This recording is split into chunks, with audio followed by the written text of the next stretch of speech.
Catecismo Mayor San Pío X. Capítulo 3. De los mandamientos que miran al prójimo.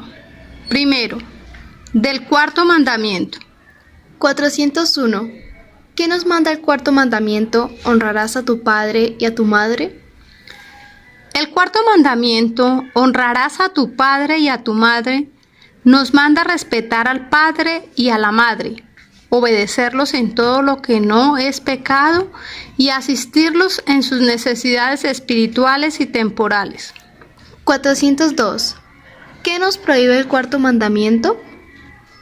El cuarto mandamiento nos prohíbe ofender a nuestros padres de palabra, de obra o de otro modo cualquiera.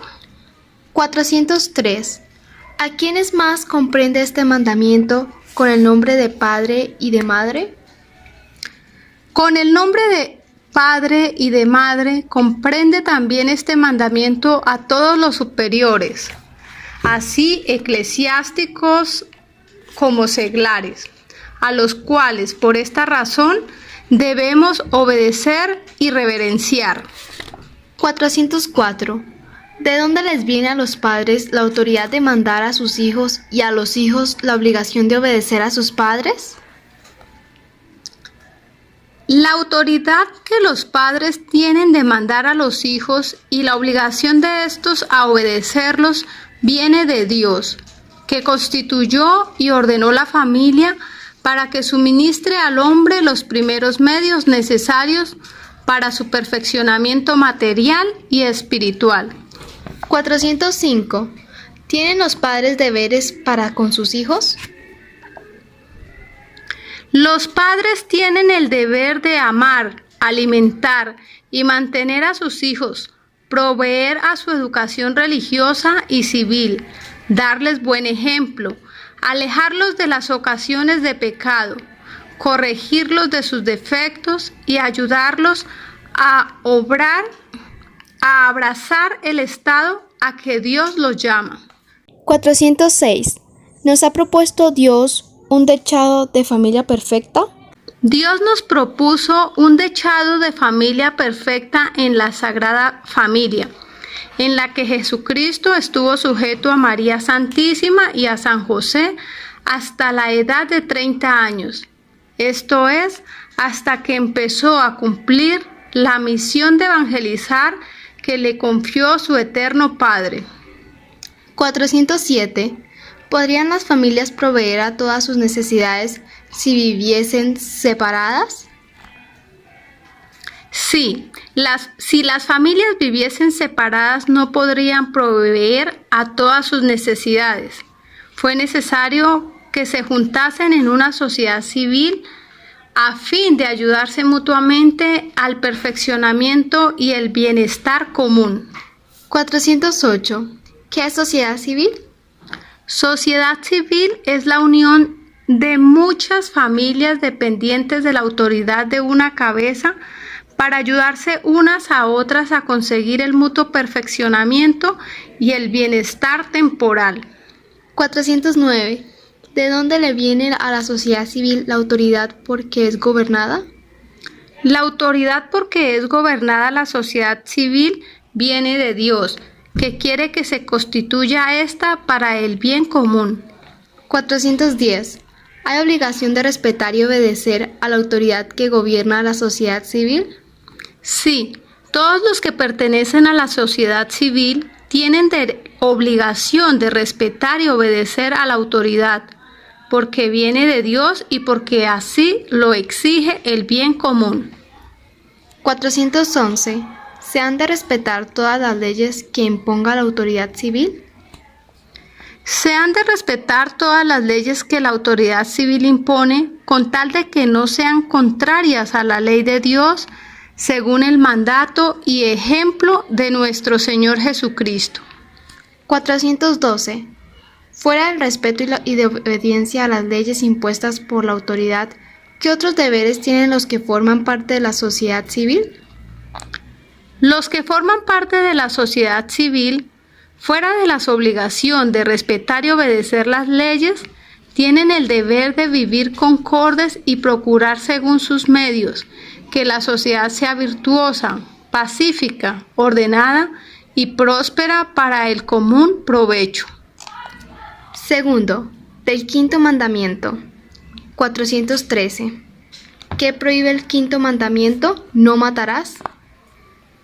El quinto mandamiento, no matarás, prohíbe dar muerte, golpear, herir o hacer cualquier otro daño al prójimo en cuerpo, ya por sí, ya por otros, como también agraviarlo con palabras injuriosas o quererlo mal. En este mandamiento Dios prohíbe también darse a sí mismo la muerte o el suicidio. 414. ¿Por qué es pecado grave matar al prójimo? Porque el matador usurpa temerariamente el derecho que solo Dios tiene sobre la vida del hombre, porque destruye la seguridad del trato humano y porque quita al prójimo la vida, que es el mayor bien natural que hay sobre la tierra. 415. ¿Hay casos en que es lícito quitar la vida al prójimo? Es lícito quitar la vida al prójimo cuando se combate en guerra justa, cuando se ejecuta por orden de la autoridad suprema la condonación a muerte en pena de un delito, y finalmente, en caso de necesaria y legítima defensa de la vida contra un injusto agresor. 416. ¿Prohíbe también Dios en el quinto mandamiento perjudicar al prójimo en la vida espiritual? Sí, Dios en el quinto mandamiento prohíbe también perjudicar al prójimo en la vida espiritual con el escándalo. 417. ¿Qué es escándalo? Escándalo es cualquier dicho, hecho u omisión que da ocasión a otro de cometer pecados. 418. ¿Es grave pecado el escándalo? El escándalo es pecado grave porque tiende a destruir la obra más grande de Dios, que es la redención. Con la pérdida de las almas, da muerte al alma del prójimo, quitándole la vida de la gracia, que es más preciosa que la vida del cuerpo, y es a causa de una multitud de pecados. Por esto amenaza a Dios a los escandalosos con los más severos castigos. 419.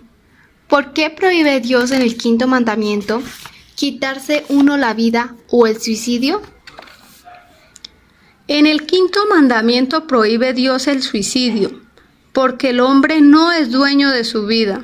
Además, la Iglesia priva de sepultura eclesiástica a quien deliberadamente se suicida. 420. ¿Está prohibido también el duelo en el quinto mandamiento?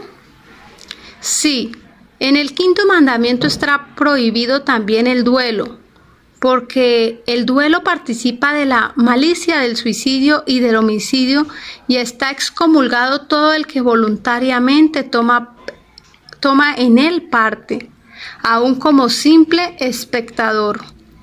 421. ¿Y se prohíbe también el duelo cuando se excluye el peligro de muerte? También se prohíbe este duelo porque no solo no podemos matar, pero ni aún herir voluntariamente a nosotros mismos o a los demás. 422. ¿Puede excusarse el duelo con la defensa del propio honor?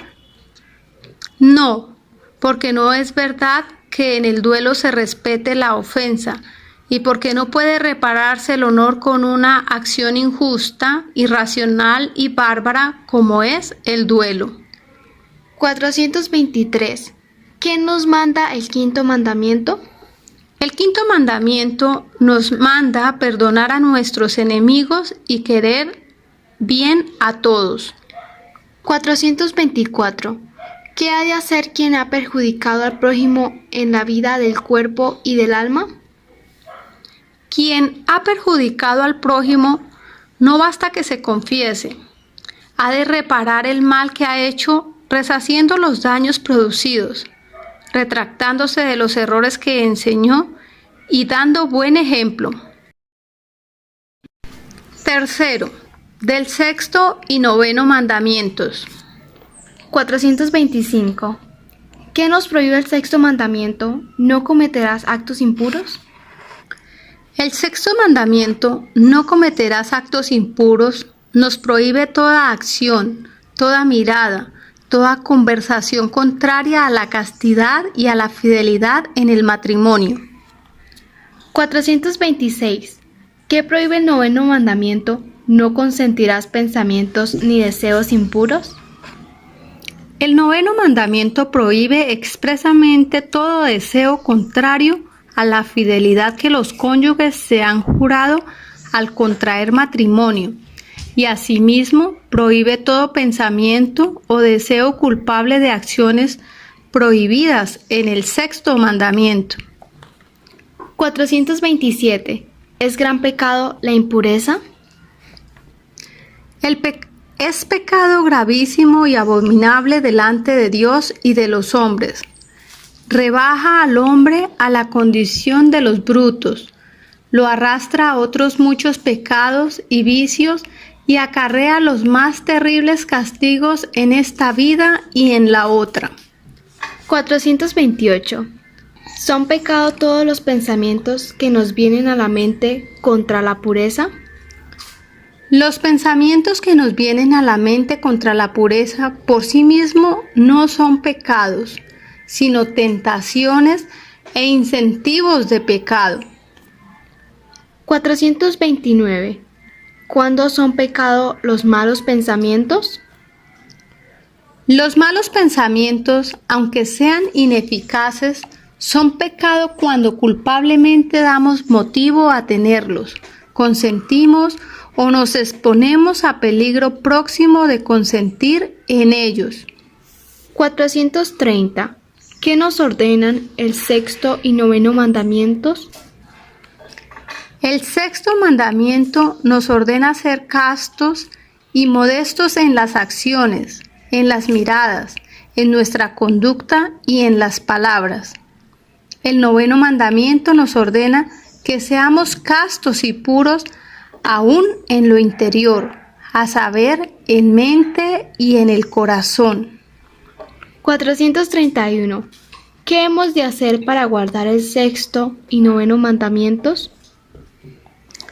Para guardar el sexto y noveno mandamientos hemos de orar con frecuencia y de corazón a Dios, ser devotos de la Santísima Virgen María, Madre de pureza, acordarnos que Dios nos ve, pensar en la muerte, en los divinos castigos, en la pasión de Jesucristo, refrenar nuestros sentimientos, nuestros sentidos, practicar la mortificación y recibir a menudo y con las debidas disposiciones los santos sacramentos. 432. ¿De qué debemos huir para conservarnos castos? Para conservarnos castos debemos huir del ocio, las malas compañías, la lectura de libros y diarios malos, la intemperancia, el mirar estampas indecentes, los espectáculos licenciosos, las conversaciones peligrosas y todas las demás ocasiones de pecar. Cuarto, del séptimo mandamiento. 433. ¿Qué nos prohíbe el séptimo mandamiento? ¿No hurtarás? El séptimo mandamiento, no hurtarás, prohíbe tomar o retener injustamente lo ajeno, o causar algún daño al prójimo en la hacienda de cualquier modo que sea. 434.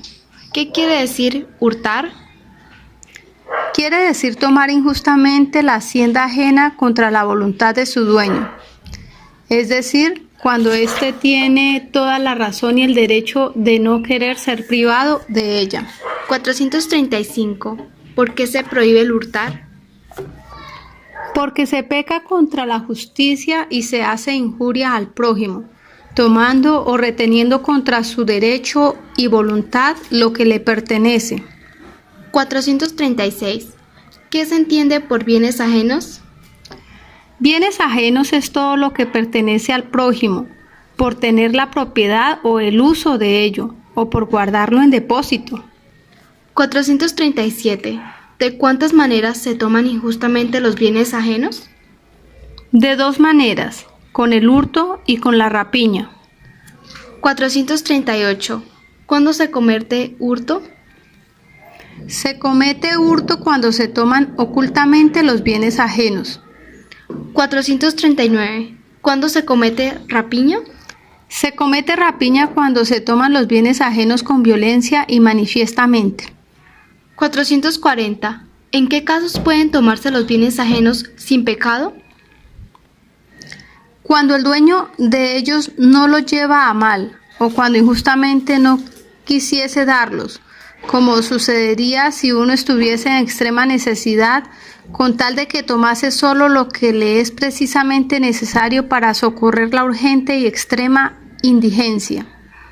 441. ¿Se perjudica en la hacienda al prójimo solamente con el hurto y la rapiña? Se lo perjudica también con los fraudes, la usura y cualquier otra injusticia contra los bienes. 442. ¿Cómo se comete el fraude? El fraude se comete engañando al prójimo en el comercio con pesos, medidas o monedas falsas y con mercancías averiadas, falsificando escrituras y documentos, en suma, haciendo trampas en las compras y ventas o en cualquier otro contrato, y asimismo cuando se niega uno a dar lo justo o lo convenido. 443. ¿Cómo se comete la usura? La usura se comete cuando se exige sin legítimo título de un interés ilícito por alguna cantidad prestada, abusando de la necesidad o ignorancia del otro. 444. ¿Qué otras injusticias se cometen contra los bienes del prójimo? Hacerle perder a uno injustamente lo que tiene, perjudicarlo en sus propiedades, no trabajar conforme al deber, no pagar por malicia las deudas y salarios debidos, herir o matar animales que son del prójimo, dejar que se echen a perder las cosas encomendadas, impedir a otro la consecución de cualquier justa ganancia, dar la mano al ladrón y recibir, esconder o comprar la cosa hurtada. 445. ¿Es pecado grave hurtar? Es pecado grave contra la justicia, cuando la materia es grave, por ser cosa importantísima que se respete el derecho de cada cual a lo suyo, y esto es para bien de los individuos, de las familias y de la sociedad. 446. ¿Cuándo es grave la materia del hurto? Es grave cuando se quitan cosas de importancia y también aunque lo que se hurta sea de escasa monta, si con ello se perjudica notablemente al prójimo. 447. ¿Quién nos manda el séptimo mandamiento? El séptimo mandamiento nos manda que se respete la hacienda ajena, que se pague el jornal justo al operario y que se guarde la justicia en todo lo que mira a la propiedad de los demás. 448. ¿Basta la confesión al que ha pecado contra el séptimo mandamiento? Al que ha pecado contra el séptimo mandamiento no le basta la confesión, sino que debe hacer lo que pueda para restituir lo ajeno y resarcir los perjuicios. 449. ¿En qué consiste resarcir los prejuicios? Resarcir los perjuicios consiste en la compensación que ha de darse al prójimo por frutos o ganancias que perdió a causa del hurto o de otras injusticias cometidas con daño de él. 450. ¿A quién se debe restituir la cosa robada? A quien se robó, a sus herederos y ya murió. Si esto fuese verdaderamente imposible, debe gastarse el valor del beneficio de los pobres y obras pías. 451.